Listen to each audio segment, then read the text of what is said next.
getting this information, we know exactly the volume of rainfall he expects to get in each month and be able to plan his farm activities.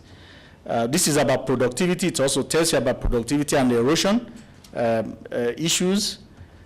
So the benefits, of course, don't need to talk more about that, but just to tell you that if a farmer is able to get all this information, he's able to choose the best type of crop that will suit a particular soil and not joining a bandwagon by maybe looking out from the window seeing that my neighbor is planting maize, so I plant maize because my neighbor is planting maize. Because the soil of your neighbor may not be the soil that you have. But this app will tell you exactly your soil and also the amount of climatic variables in distribution that will guide you to take decision on that.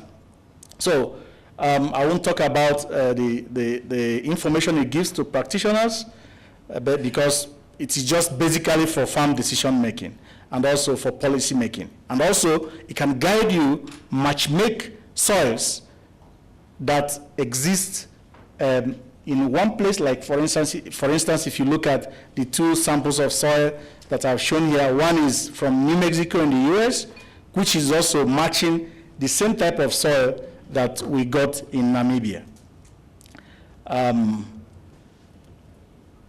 The business case for this app is that already, for instance, in Kenya, we have about mobile phone penetration is about 77%.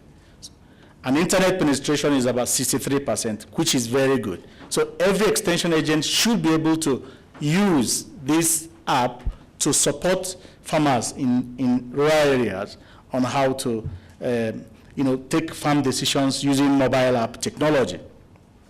So currently we are upscaling the technology and are scaling it across Africa, building the capacity of mostly extension agents who work with these farmers to know how to use it and then teach the farmers through multiplier effects. Some of the interventions we've had, through the help of the Kenyan government, we are training about 100 extension agents or technical staff of the Fiber Crops Directorate is ongoing. We have also trained farmers from, extension agents and farmers from Meru County. And just last year in November, we trained about 120 extension agents in Nakuru County. Because the technology is emerging and the impact it has already made is great, the African Development Bank has identified it as one of the technologies that they will deploy in the current initiative of the president of the African Development Bank.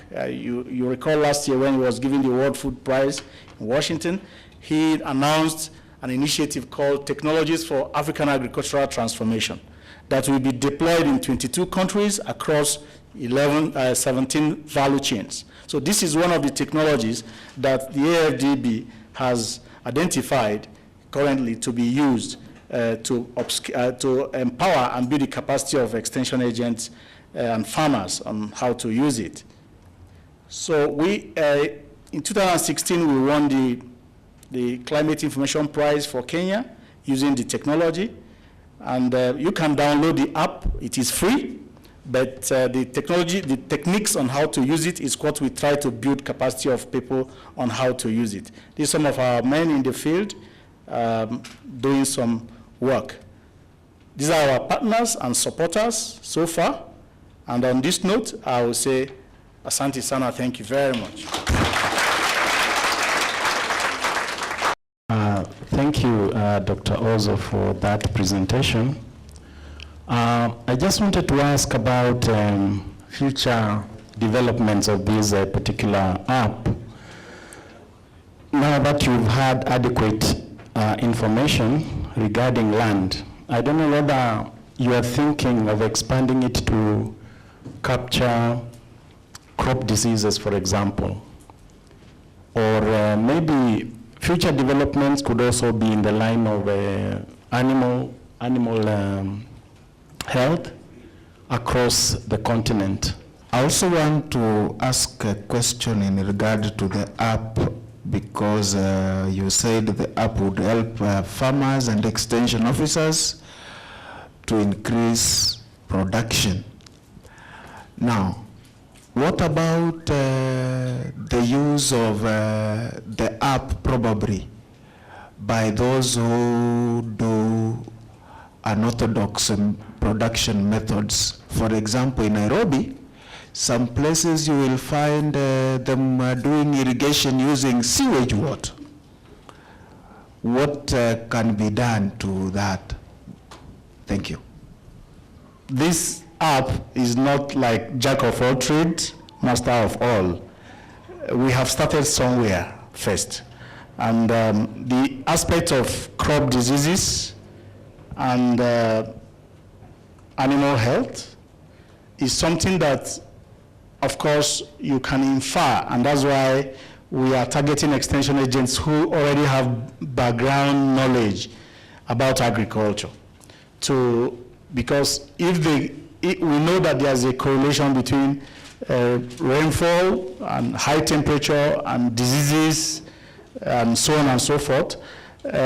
So that is the only way you can use the app to begin to say maybe when there will be high temperature, look at the diseases or the kind of insects that you will expect around that period for crops. But the app on its own will not be able to, has not been designed to answer questions relating to pests and diseases.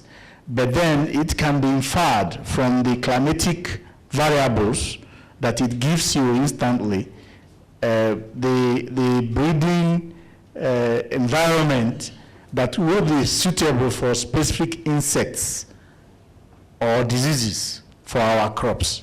So that inference is what the extension agent can help and tell farmers. Around this time, remember that the temperature will be like this, the humidity will be like this, the rainfall will be like this. That is the time this type of disease or this type of insect is predominant for this particular crop. And the aspect of, and also for animals. So that inference is what the app can help you do when it has provided you with the climatic variables that we use to make judgment.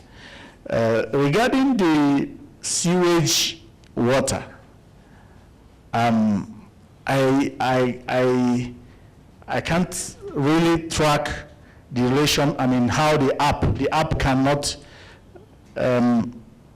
tell you, or I don't know how the app can help in managing the use of sewage water for a crop or vegetable production, but this is something the Ministry of Agriculture and Health can help us do by ensuring that we do not use such water for irrigation for our crops, because of it is a herbarium for diseases and other health challenges, pests and pathogens that can inflict human beings. So the app may not be able to answer a question directly related to sewage water management. Thank you very much. Thank you. It is a very short document, only 23 pages, but it has a lot of content and it has been agreed upon by all member states. So it provides a framework for future work, for our work of UN Habitat, but also for the work of governments.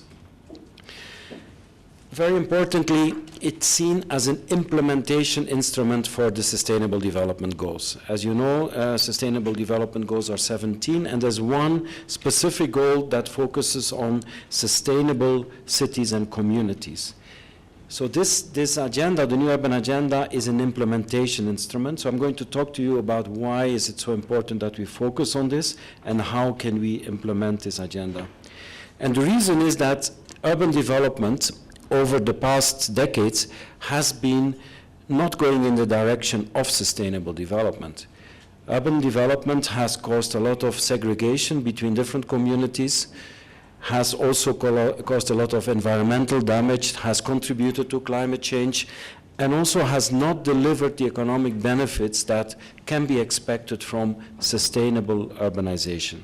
So the agenda tries to reverse this trend. It's a new paradigm that tries to focus on inclusion, on innovation, and integrated approaches towards making urban development better. Because we know that in the next 20 years, the urban population is going to grow from 55% to 60 to 70%. So this is the major transformation in the world, in terms especially of Africa and South Asia, where we see millions and millions of people moving to urban areas. So how can we do this in a more sustainable manner? So we are focusing on one goal, on goal 11, but there are at least 5 or 6 other goals that are very important and very closely related with sustainable urbanization, namely water, energy, health, poverty, sustainable consumption and production, climate, etc., inequality. So it's a holistic, as you know, it's a holistic set of goals, but we are focusing, our entry point is sustainable cities and communities. So our Governing Council has asked us to provide some technical guidance on how to implement this agenda, evidence-based guidance, and this was developed over the last year after the agenda was adopted, and we are now rolling this out in different regions and different cities and countries in the world. Specifically, they want us to further develop this action framework on the implementation of the new urban agenda, not only in consultation with the governments and the cities, but also with other stakeholders such as researchers, private sector, communities, etc. Now, the way the framework is laid out is it has 5 pieces, and this picture symbolizes these 5 pieces. For us, it's very important, if you want to set a country or a city in the direction of sustainable urbanization, you need to have first a national urban policy. We see that many countries have housing policies, they have energy policies, they have water policies, but you do not have an urban policy. Yet urbanization is moving very quickly and it integrates its different sectors. So it is important to have a holistic view on how urbanization will develop in your country, where is the growth going to happen, what type of resources are required, the type of urbanization the country wants. So it's actually a vision for urbanization is essential. The other elements are 3 basically pillars which are in the middle of this circle. It is the rules and regulations that underpin the system of rules. It is the planning and design and the financial system. That means municipal finance and other sources of urban development. And then finally, the local capacity to implement. In the case of Kenya, of course, the capacity of the counties and the municipal boards when they're established to implement the vision on urbanization. So under these 5 categories, there are different elements, which I'm not going to develop in detail, but they are, for us, the foundations, the essential elements to put a country on track of sustainable urbanization, to take advantage of the benefits that urbanization can offer to the society. And then for each of these, there are indicators, there are descriptions, and there are tools. I'm just going to give you first a few examples, and then go to a few cases specifically on African countries. On national urban policies, this is the case of Saudi Arabia. It's a country where we're working intensively, where a national urban policy and a spatial plan are guiding the urbanization in the country. It's a country that has lived for 60 years based on oil. Now they have to transform. Urbanization is one of the levers of transformation. So how and where is this going to happen? So this deals with transport corridors, for instance, and Kenya also has similar opportunities and challenges on how to deal with major transport and energy corridors. Same is happening in Saudi Arabia. The second element is the rules and regulations. This is something that many countries have not fully taken advantage of, especially how to capture the increased value of land and share that value across the society. In many countries, including in Kenya, 90% of the increased value of land by urbanization goes back to the private sector, to the landowners. Only a very tiny percentage is shared with government. And that can be used for infrastructure, for environmental protection, for social integration. But it's totally inadequate. That proportion of what goes back to the public sector is not adequate. And in many other countries, we have ratios of about 50%. If land prices increase by 10, which is very normal in an urbanization process, 50% of that increased value goes to the public sector to develop infrastructure, which will in turn increase, again, the value of property around this infrastructure. So this is an issue that is very important, not sufficiently practiced. Third one is planning and design. Again, there are different elements there, but one is the participation, the involvement of stakeholders in planning. Too often, plans are made by ministries, by local authorities, with some engagement, but with not full engagement of community groups, neighborhood groups, private sector, etc. So there are methodologies, but how to practice them is key to sustainable urbanization. Fourth is the issue of municipal finance. It is extremely important that urbanization should not be seen as something that can be financed by loans and grants from the World Bank or from other donors, but it is something that can be financed endogenously through a system of municipal finance. That means that every property in a city should be properly taxed to be able to contribute to the value of urbanization. And finally, the capacity to implement locally, how to integrate different sectors of urban development, water, electricity, slum upgrading. It needs a certain capacity at the local level to ensure connectivity, integration, and ensure environmental protection in urban development. So in Africa, this is happening. The governments came together. The governments are united under the Economic Commission for Africa and the African Union and developed their own strategy to implement this agenda. This is being rolled out now and being implemented in a number of countries, and Kenya is one of them. I'm just going to give a few examples. South Africa. South Africa has developed through internal consultation, a document on how to localize this new urban agenda and how to link it with existing visions and existing development plans. And this is just one example of a country that's embracing this agenda.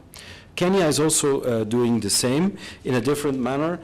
Kenya has agreed on a Habitat Country Program document from 2018 to 2021, which addresses a number of key areas related to sustainable urban development. And also very relevant for this conference, the issue of innovation, the issue of technology are very strong in some of these elements, including in the land management and the planning, which is one of the key areas. But you will recognize, if you see these keywords, that these 5 key areas of the new urban agenda are coming back in these national plans. Cameroon is another example, and where we are working a lot, and they have, you can see this, I'm not going into any detail, but they have developed they're developing a national urban policy, working on rules, on planning, on economy, and local implementation. Again, national urban policy to structure the territory, to make sure that no region is left behind, that no space is left behind, and to focus on connectivity between different subnational entities in Cameroon. Another example in the same country, in Cameroon, is a highway that connects the airport with the city of Yaoundé, the capital city. Now that highway is being designed in a way, in an integrated urban development way, not just a piece of infrastructure, but something that structures increased population, environmental protection, and enhanced economy, so in the spirit of the new urban agenda. Final example in Africa is also in Cameroon, public space. It's one of the key elements of the New Urban Agenda, how to increase the quality and also the quantity in some cases of public space. We know this is an issue also in Kenya. The quality and the quantity of public space, especially in certain types of settlements, is not sufficient. And we are developing also mobile apps similar to the previous presentation, where users can give the perception of the quality of public space, the safety of public space, environmental cleanliness of public space, and that creates a picture in slums, in different types of settlements about the deficiencies and the challenges and what to do with different types of public space, including streets and footpaths and sports fields and parks, etc. So this is a universal agenda happening in Latin America, where they have a regional plan. It's also happening in Europe, where Sweden is also embracing this. So we are looking at all these implementation mechanisms together. As UN Habitat, we have been assigned to keep track of this implementation, to report on it, and to incentivize further implementation. We did that last week at the World Urban Forum 9 in Kuala Lumpur in Malaysia, which attracted 22,000 participants, including many Kenyans, and including people from this university, who actually shared experiences about different approaches to sustainable urban development, and there was a special room dedicated to the implementation framework of this new urban agenda. So last slide, next steps. We are continue to develop this framework together with policymakers, different with national governments and cities. In Kenya, together with governors. We are working with different counties in Kenya to follow on different aspects of this new urban agenda. And we're doing that in different regions, and we are working towards a first assessment report later this year about how this agenda is being taken up by different governments, and then how good examples that are emerging in different countries can be shared for further implementation. So I'll leave it here. Thank you very much, and looking forward to any questions. My responsibility is university relations. I look after that for Eastern Africa, and IBM has had a long collaboration with academic institutions. Before I go too far, let me just give you a little bit about background about IBM. So IBM is a technology company, now about 180 years old, and our business now is in the area of cloud. Professor talked about augmented reality, so artificial intelligence is something that we are focusing on heavily now. We used to do a lot of hardware before, so we no longer sell computer systems. What we do is move most of our processing capacity to the cloud, and this is where I encourage most of you. People have been talking about leapfrogging technology. This is where the opportunity is, and I would encourage you to look at that. Well, for this afternoon's presentation, and I'll go very quick because I know we are already 25 minutes into our lunch break. I want to share with you some thoughts from IBM regarding higher education. There is a paper that hopefully the chair can share with the rest of the audience later, which is titled Pursuit of Relevance. Are we okay? Okay, so I will just go the old method. Well, ladies and gentlemen, higher education is struggling to keep pace with the changing world. Economic and technological changes are disrupting industries and business models and dramatically affecting the value of workers' skills. Today, many students who exit educational institutions and enter the workplace find themselves underprepared. As the value of higher education is scrutinized, so too is the continued relevance of traditional educational models. A disconnect exists today between educators and industry leaders, with little discussion and oftentimes no agreement on the skill sets that are essential to successful employment. As a result, many students do not acquire the relevant skills necessary for the workforce, and this makes it, then turns out that they do not perform as required when they get into the workspace. To grasp some of these issues confronting higher education sector and identify some ways to refine or at least improve the situation, IBM carried out a study some years back in collaboration with the Economist Intelligence Unit, where we talked to about 900 academic and industry leaders from the private and public sectors, and vocational programs and education providers around the world. So I will share with you some of these thoughts, and as I said, the bigger paper can be shared with you after. Through the research, we discovered that most industry and academic leaders believe job placement is a good measure of the effectiveness of higher education. However, they also acknowledge that the current higher education system does not meet its core customers' needs or sufficiently equip students with the skills required to be competitive. However, despite the current challenges, major stakeholders are actually optimistic about higher education's ability to meet the needs of core customers in the future. Unfortunately, this optimism might be misplaced, as academic leaders are not prioritizing the actions necessary to transform traditional higher education into a more effective model. Technological innovation and industry demands are now moving too rapidly for higher education to keep pace. Students, businesses, and education institutions find themselves suffering as a result. The answer to this dilemma in higher education will not be found in incremental improvements, but rather the system requires a drastic, or rather fundamental transformation, which could be driven by three key strategies. Prioritize creation of more practical and applied curricula. Embrace new technologies to improve educational access, experiences, variety, and outcomes. Build and expand relationships between higher education institutions, employers, and other partners within comprehensive and far-reaching ecosystems.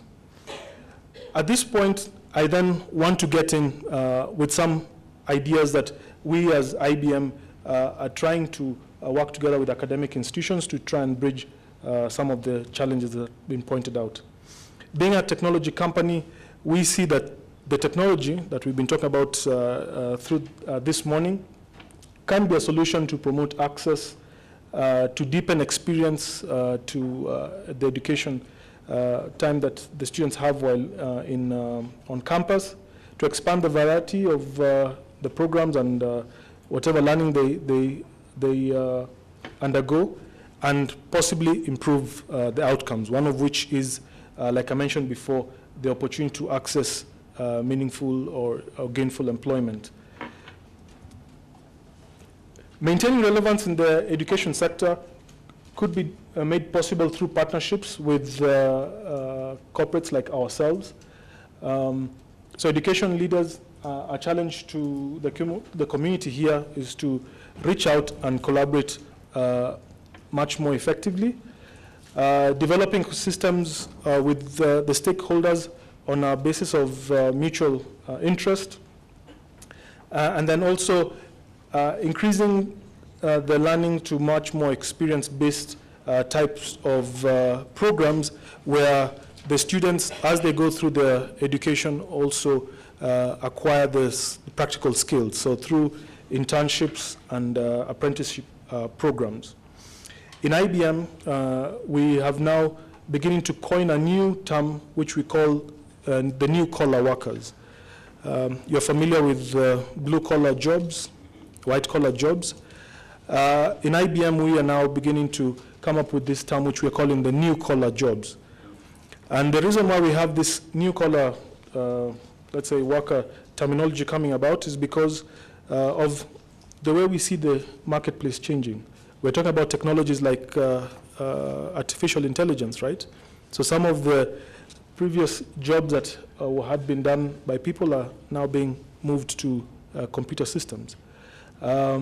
We are seeing a phenomenon of what we call the gig economy coming up, where the employment opportunities are not the way they used to be, where someone is engaged for an 8 to 5 type of job or for a permanent and pensionable opportunity, but you have people coming together for a particular project, deliver that particular project, and then disperse, okay?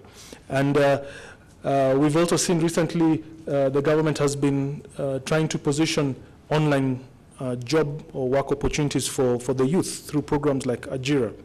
So these are the new kind of workplace changes that we're beginning to realize.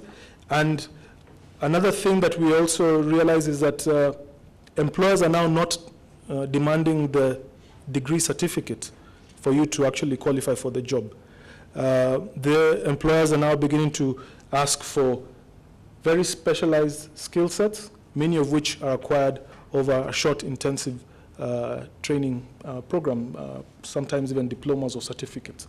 So this is what is beginning to emerge, and as education institutions, the challenge I pose to you is that this is something that we need to be alive to and aware of.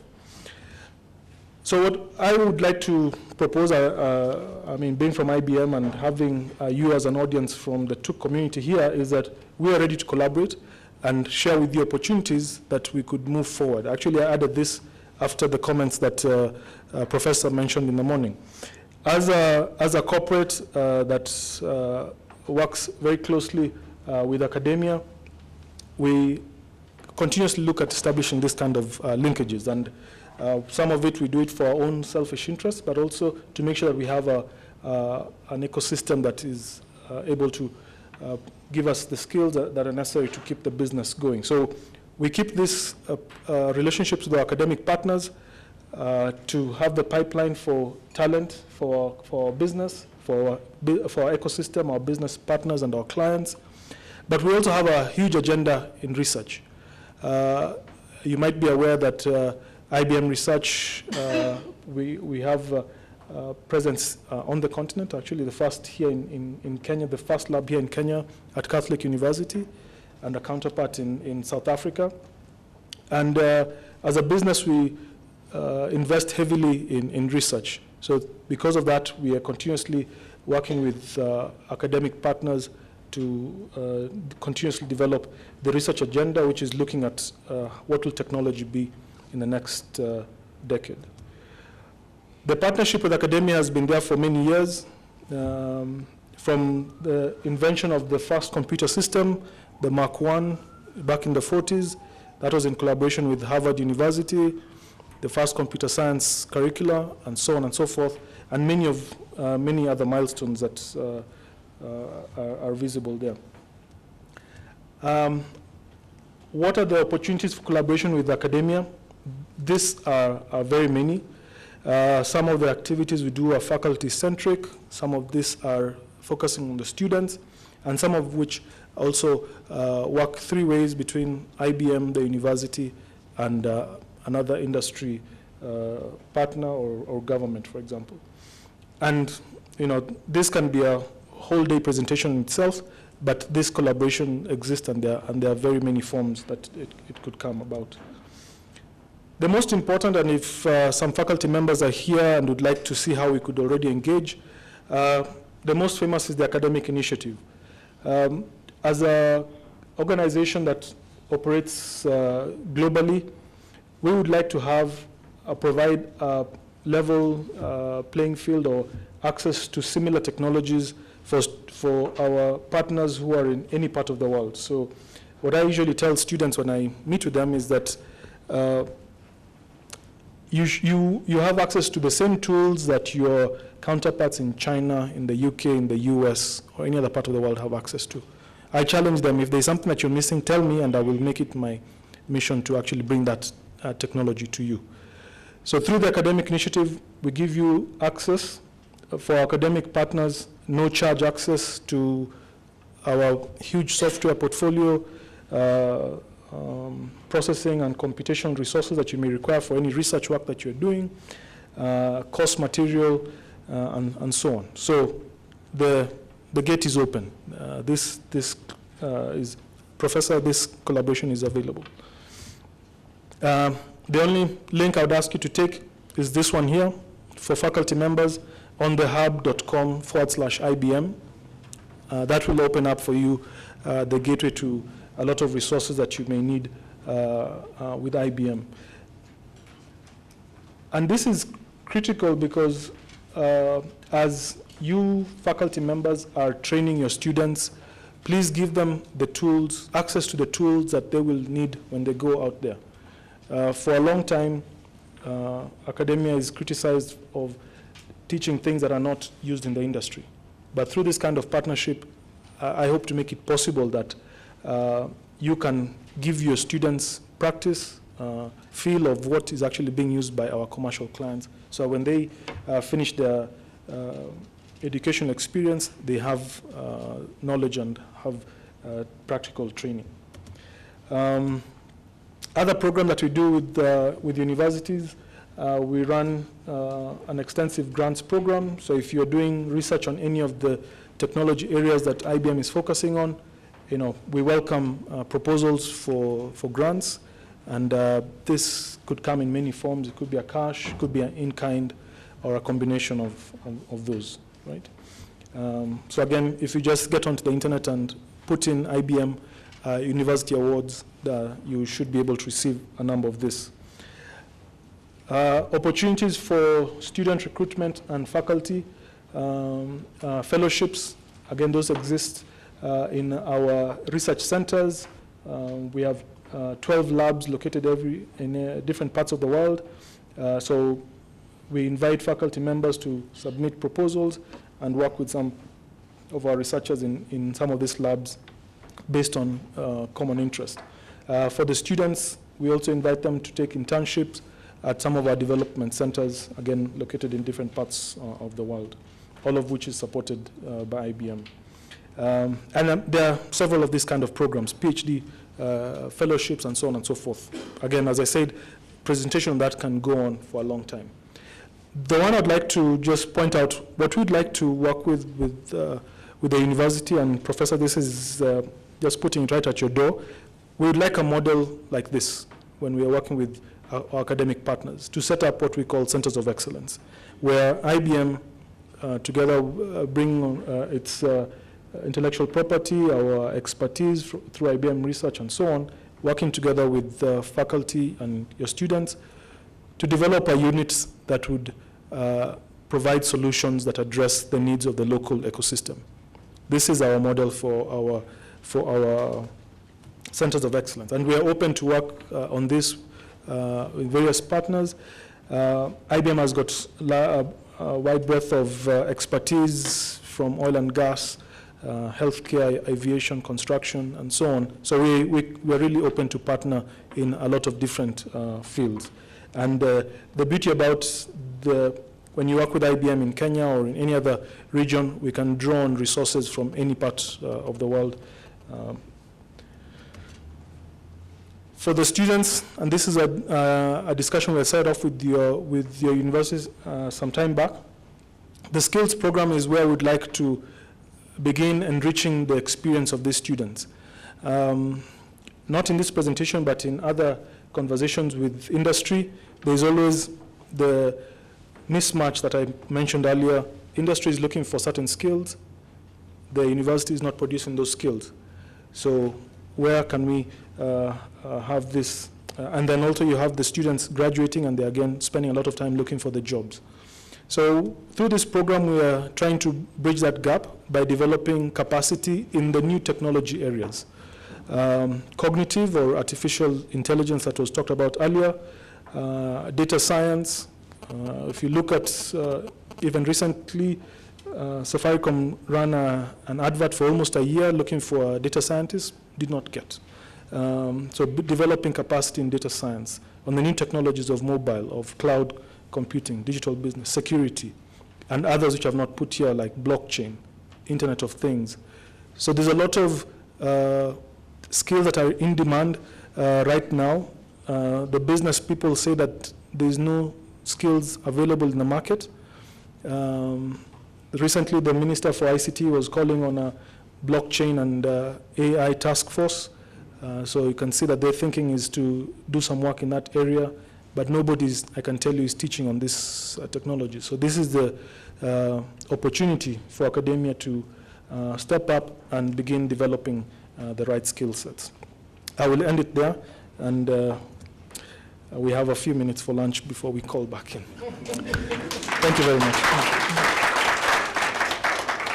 I'm not sure if I should be asking questions because it's a bit dangerous. Let me just make one or two comments. The first one is on the last presenter. I think as a keynote speaker and looking at technology and societal transformation, I'm glad that Professor Adol is here. I have published a lot of papers. I have been lucky to work in industry, and I can tell you, there is no time that education equals skills development. If you want to educate, you want to teach, you want to get a mindset, it is also very difficult to develop skill at the same time. So here is the challenge, Professor Adol. If you want your lecturers to teach and at the same time be measured on publications, I'm afraid you're not going to get skills development. It's not the same thing at all. Because to teach somebody to acquire skills requires a change of mind. And it will take a while then to practice. That is why even our indigenous people, they took you along to the farm to teach you. Before they released you to practice the skill, it took a long time. So I'm not so sure about this whole thing that you can transform the university straight into a skills development environment. I'm not so sure. So that's the first comment that I want to render. Then the other one is a challenge that I want to put to the UN Sustainable Development. In Nigeria, when we were building the liquefied natural gas plant, I said to Shell, because I was working with Shell, I said, you are building a new town. But Shell never recognized that they were building a new town. At the end of it, we had Korean-looking babies in Nigeria. We had no urban development because you forgot that building a liquefied natural plant also meant building an urban center. So I'm not sure how that is taken care of in the UN thing.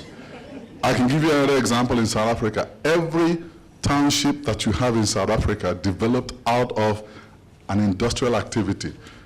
Alexandra developed out of building Santon. You name it. So when the UN is talking about this, are you taking into consideration how things develop in the African continent? Because this is the way it happens. It doesn't develop by municipality planning, no. A lot of people who come to Nairobi didn't come to Nairobi because municipality planned anything, no. If they heard of an economic activity, they came. And they came and they settled. Before the municipality realized it, there was an urban area. So how do you then start dealing with those things? Those are the points that I want to point. I had a question for Matogo, and it was to do with the point that he was raising about training for specialization, if you're training for industry. And I thought, from a technical university point of view, we are now moving away from that model where we are looking at heavy specialization and looking at more of interdisciplinary and multi-skilled knowledge and competencies. So my question would be around that. How does IBM's approach to working with universities cater for a more cross-disciplinary method of training or outcome for the workplace, if we are producing students for the workplace? And one of the things which comes to mind is the earlier presentation which talked of different kind of technology. There's a presumption with IBM that the technology means digital or software related technology. And one really wonders about what about the people's or softer technologies and the integration of that in a more interdisciplinary context. So you have, for example, sociology combining with computer science, combining with design to produce a different kind of graduate. And this might be more useful for the workplace, and as a technical university, this might be more useful for us. are you aware, Professor Timami, that you have presented us with a polemic for utilization of the design methodology and the design paradigm in all other fields? Designers don't espouse a single paradigm. We take them all into consideration with equal weight. I come from an anthropology background where we had wars at Columbia University among various theoretical paradigms, and you have just, without perhaps realizing it, told us that we have to look at everybody's paradigm, everybody's discipline, and then figure out what we're going to do next. That's what designers do. So everybody needs to have a basic first-year course in design thinking and methodology. Thank you. So just to quickly make some responses to the questions raised. So first by Professor Echendu. Well, I will not try and maybe debate on the philosophical reason for universities and so on, but one of the things that I raised is one of the measures of the output would be on, for example, the ability of those who come out of the institutions to secure gainful employment. Well, we've seen that the result of that has not been very well. And one of the reasons of this is that there's been a realization that the skills that they come out with, the students come out with, are not what the industry is demanding. So there has to be a way that during the time when they're in the university training, that they acquire those skills. The other point I would say is that through the engagement, even if it is, for example, research output, I would say, from a personal opinion, that the output from the research, I would say, should be relevant for the society that the institution finds itself in. And looking at some of, being a technology company, I would be sort of encouraging or suggesting that this be